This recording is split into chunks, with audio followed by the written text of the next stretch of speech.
Hi gang!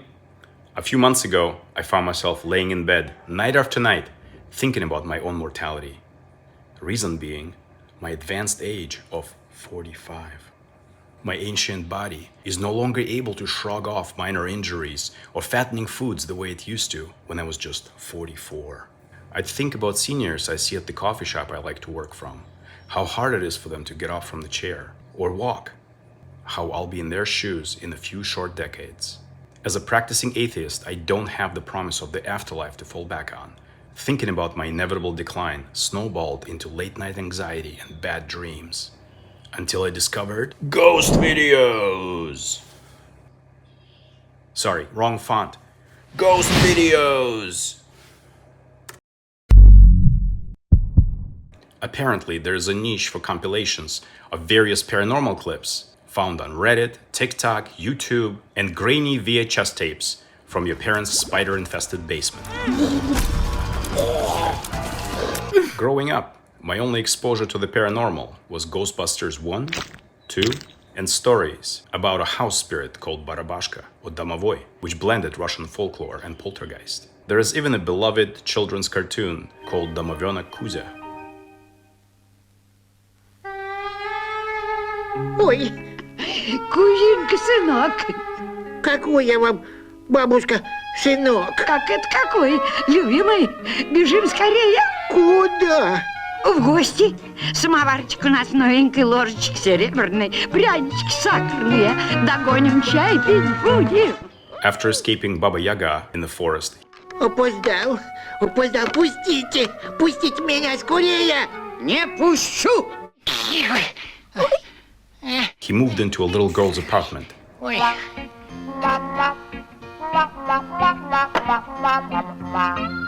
Making his home in a cupboard under the sink. He'd cause light mischief and talk funny like a Russian peasant. выходи. Гляди, какая красота. Жилье как раз для меня. Во!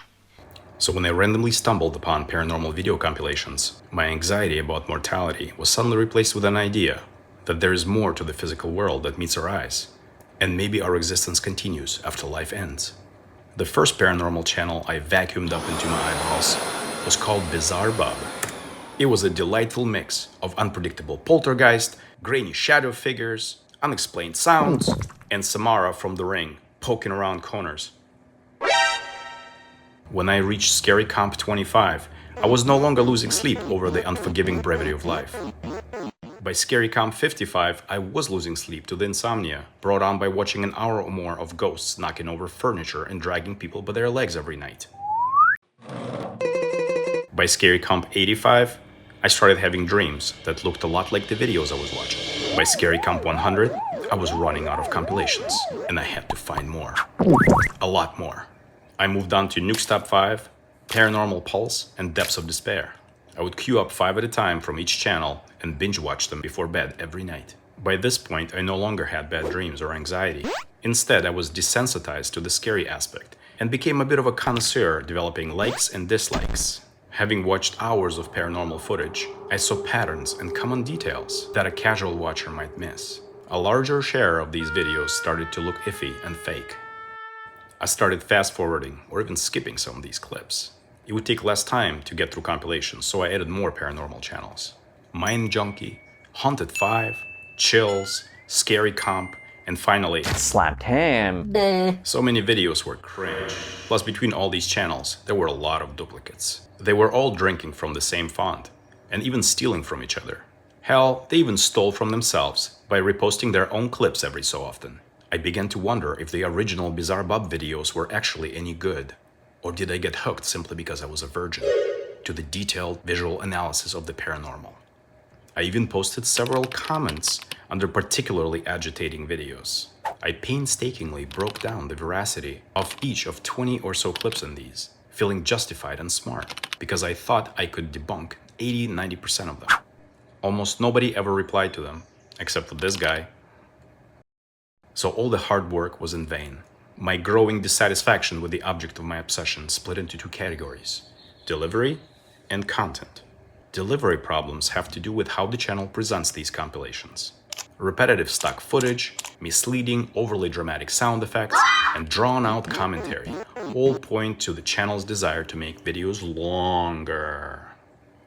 My issues with content have to do with the quality of the video clips themselves. Faces in blurry pixelated images, sounds that were probably added to the videos later, crappy security cameras making people look transparent, and my least believable category of demonic possession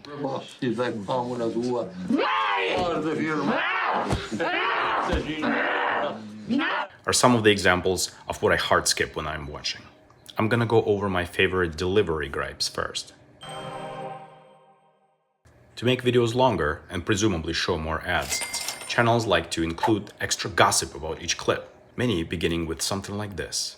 A family recently moved into a new home and captured something bizarre in their workshop. Or, A team is exploring a house where paranormal activity is suspected to occur after the tragic death of the owner. followed by details that add nothing to the alleged paranormal event. A security guard was given the assignment of investigating the Danvers State Hospital, which is located in Massachusetts.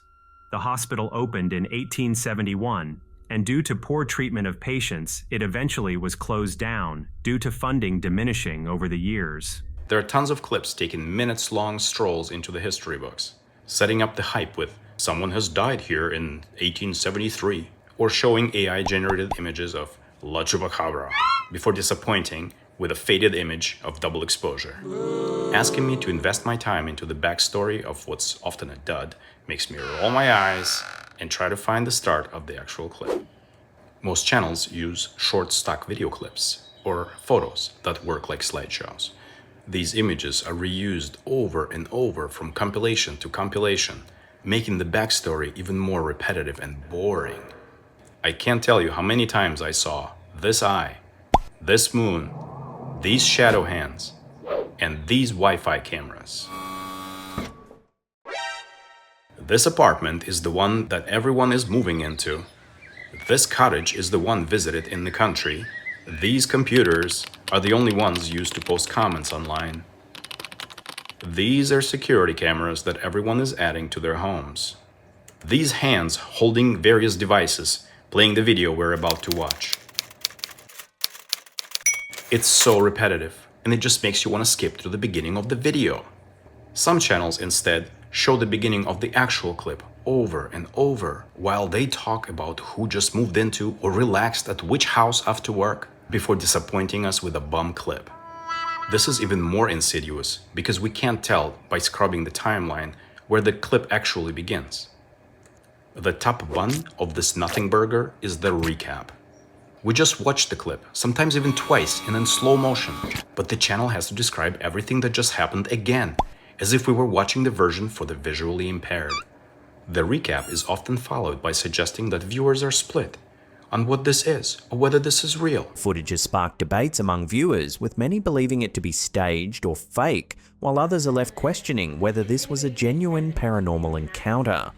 Theories are offered next, usually in a A or B format. One option is usually something less believable than "this was a ghost." Was this a glitch in the Matrix, or was this bicycle driven by a spirit? Was it just a draft, or did poltergeist flip that cross upside down? Is that a skinwalker climbing the side of that building? Or is it a simple ruse? I'll leave it up to you. You decide. That's another thing that's added to the end of literally every clip. We'll leave that up to you to decide. I leave it up to you to decide. So is it a ghost? I leave it up to you to decide.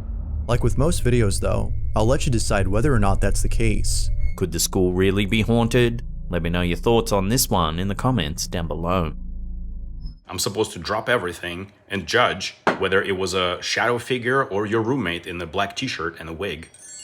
I don't like having this sort of responsibility, nor do I have the time to let him know in the comments. I tried it once and it wasn't worth it. Another irritating thing is the voiceover. Some channels use AI voices to read the intros and outros from these clips, and they sound terrible. Scary Comp uses pompous-sounding Royal British Baron, reading what sounds like horror fiction for impressionable young audiences. It's full of cliches like bone-chilling and spine-tingling and unsettling atmosphere. In 2023, a man was cruising along a desolate road with his family when a chilling sight snagged his attention. The lights of a distant church blinked menacingly into the night. Compelled by a strange urge, he pulled over and stepped out to capture a quick video in front of the church. But according to his friend Joey, the moment he returned home, the atmosphere turned oppressively heavy. Most others also sound like AI because of how monotone and perfect the narration is. These are full of oddly structured, run-on sentences with strange pacing, redundant phrases, and more cliches like someone or something. Someone or something had been watching him throughout the entire night. Someone or something inside the bedroom. Clotheslined by someone or something. The last thing I'd like to add to this list is orbs. Orbs? Yes, these are some of the favorite things to point out in the video, citing flying dust particles near the camera's lens as evidence of para-ghostly activity. A moment later, the door reopens, and something resembling orbs can be seen floating around the room. Soon after, a bright orb can be seen flying out of the baby's blanket. He takes several pictures and later discovers mysterious orbs in them. Many people in the comment section were also quick to point out the orb, moving from left to right. The unnecessary pre-recap block often calls our attention to how orby it is. There must be a spirit nearby. Never mind the fact that there's an AC or a fan off-screen stirring up air currents, or that a nearly invisible flying clump of dead skin cells light up like Hindenburg when it enters the cone of infrared light from the camera. This is by no means a comprehensive list of my issues with the delivery part of paranormal channels, but it covers the basis. I'll be covering the content category of my beef with these compilation channels in my next video. If you like picking up what I'm putting down, please like and subscribe. Bye meow.